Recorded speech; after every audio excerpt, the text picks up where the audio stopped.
Welcome to eagle health. నేను మీ doctor KSS Sivakrishna, ఎండి ఆయుర్వేద, శ్రీజీవన్ ఆయుర్వేద వైద్యశాల, Vijayawada.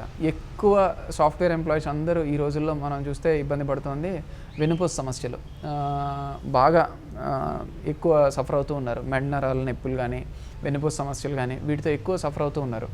So వీళ్ళందరికీ యాక్చువల్లీ ఏంటంటే చిన్న కరెక్షన్స్ వాళ్ళు చేసుకోవడం మిస్టేక్ చేస్తూ ఉంటారు. ఇర్రెగ్యులర్ పోస్చర్స్లో అవర్స్ టుగెదర్ వర్క్ చేస్తూ ఉంటారు. 8 hours, 10 hours, 12 hours, ఈవెన్ కొంతమందిని చూస్తున్నాను 15 to 16 hours they are working actually systems ముందు వేసుకుని ఆ కోడింగ్ కానీ ఇంకేదైనా. So when you are working for these many hours together you should concentrate on your sitting postures. Generally ఆ సీటింగ్ పోస్చర్ని మనం కొంచెం జాగ్రత్తగా సెట్ చేసుకుంటూ మధ్యలో వర్క్ మధ్యలో లేచి నిలబడటం కానీ, కొంచెం అటు ఇటు తిరగటం కానీ, ఈవెన్ ఇప్పుడు మీరు కొంచెం అబ్జర్వ్ చేస్తుంటే సాఫ్ట్వేర్ కంపెనీస్లో కూడా పెద్ద సాఫ్ట్వేర్ కంపెనీస్లో పెద్ద స్టాండింగ్ డెస్క్ ఇస్తున్నారు. స్టాండింగ్ డెస్క్ ఇచ్చి అక్కడ ల్యాప్టాప్స్ పెట్టుకుని అక్కడ వర్క్ చేసుకుంటున్నారు.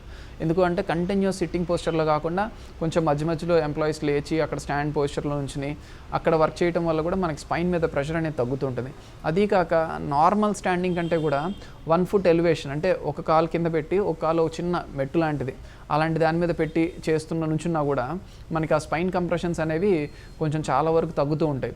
సో ఈ చిన్న మార్పులు, ఈ పోస్చర్ కరెక్షన్స్ కానీ ఇవి చేసుకుంటూ, నెక్స్ట్ ఇంకోటి ఏంటంటే ఎక్కువ ప్రాబ్లం ఈ వర్క్ ఫ్రమ్ హోమ్ వల్ల ఇంకా ఎక్కువ చూస్తూ ఉన్నాం.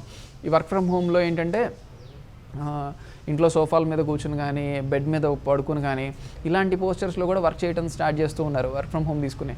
సో ఇలాంటి ఇర్రెగ్యులర్ పోస్చర్స్ వల్ల వర్క్ కంటిన్యూస్ చేయటం వల్ల actually they are getting severe back pains.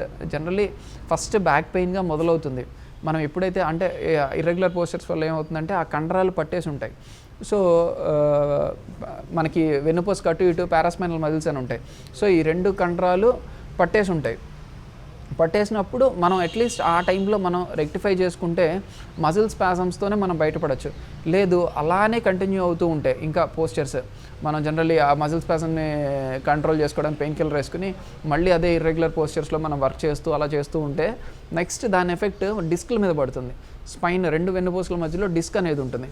So ఈ డిస్క్ మీద పడుతున్నప్పుడు దాన్ని డిస్క్ ప్రాబ్లమ్స్ కింద, స్పాండిలైసిస్ ప్రాబ్లమ్స్ కింద కన్సిడర్ చేస్తాం. ఈ డిస్క్ ఎలా అంటే యాక్చువల్లీ చిన్న ఒక రకంగా చెప్పాలంటే తాటి ముంజలాగా 2 వెన్నుపూసల మధ్య చిన్న మెత్తటి పొర, ఒక రకంగా చెప్పాలి అంటే దాంట్లో ఫ్లూయిడ్ ఉంటుంది. సో ఇదేంటంటే డిస్క్ ఎక్కువ ఈ ఇర్రెగ్యులర్ పోస్చర్స్లో కూర్చున్న వాళ్ళలో డిస్క్ అనేది కొంచెం బయటికి వస్తూ ఉంటుంది. అది ఫస్ట్ డిస్క్ బల్జ్ అంటాం. Next stage disc protrusion. ఇలా ఒక 3-4 స్టేజ్లు disc extrusion, disc desiccation, next disc prolapse, ఇలా స్టేజ్ బై స్టేజ్ మీరు ఫస్ట్ మజిల్ స్పాజమ్ దగ్గర కరెక్ట్ చేసుకుంటే డిస్క్ మీద ప్రెషర్ పడదు, హ్యాపీగా గెట్ ఆన్ అయిపోవచ్చు. లేదు అది నెగ్లెక్ట్ చేస్తూ వచ్చారు.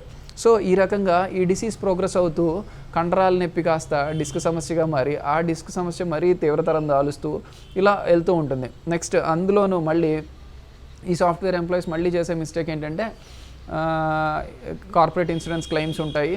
సో వెంటనే వెన్నుపూస సమస్య వచ్చింది, కన్సల్ట్ అవుతారు, సర్జరీ అవసరం అంటారు, వెంటనే లామినెక్టమీ సర్జరీలు కానీ డిస్క్ అది సెట్ చేయడానికి సర్జరీస్కి వెళ్తారు. ఇన్సూరెన్స్ కంపెనీ క్లెయిమ్ చేస్తుంది కదా మనకేంటి అని చెప్పి సర్జరీకి వెళ్తారు, చేయించేసుకుంటారు, వచ్చేస్తారు. అది కూడా కరెక్ట్ కాదు. యాక్చువల్లీ ఆపరేషన్కి వెళ్ళే ముందు స్ట్రిక్ట్గా నేను చెప్పేది ఏంటంటే వెన్నుపూస సమస్య మీకు ఉండి మీరు ఆపరేషన్ అని ఎవరైనా సజెస్ట్ చేస్తే ఖచ్చితంగా మీరు ఒక ఒపీనియన్ ఆయుర్వేదిక్ డాక్టర్ది తీసుకోండి.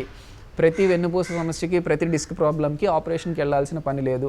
సో ఖచ్చితంగా ఆపరేషన్కి వెళ్ళే ముందు 1 నిమిషం ఆగి ఆలోచించుకుని మీకు వెన్నుపూస సమస్య ఉంటే ఆయుర్వేదిక్ డాక్టర్ని కలవండి. ఎందుకంటే ఈ డిస్క్ సమస్యలకి ఆపరేషన్ లేకుండా యాక్చువల్లీ 100లో 90 కేసులు శుభ్రంగా మనం ఆయుర్వేదిక్ పంచకర్మ చికిత్సల ద్వారా Kativasti, Grivavasti, actually panchakarma procedures, Matravasti, next Patrapotli sweda, pinda sweda, panchakarma different procedures basing on the disc stage, ఏ ఆ డిస్క్ ఎంతవరకు డిఫెక్ట్ అయింది అనే దాన్ని బేస్ అయ్యి మనం పంచకర్మ ట్రీట్మెంట్స్ చేసుకుంటూ ఉంటే సర్జరీ కూడా అవసరం లేకుండా మనం ది బెస్ట్గా ఆయుర్వేదిక్లో ఈ డిస్క్ ప్రాబ్లమ్స్ని సాల్వ్ చేయొచ్చు.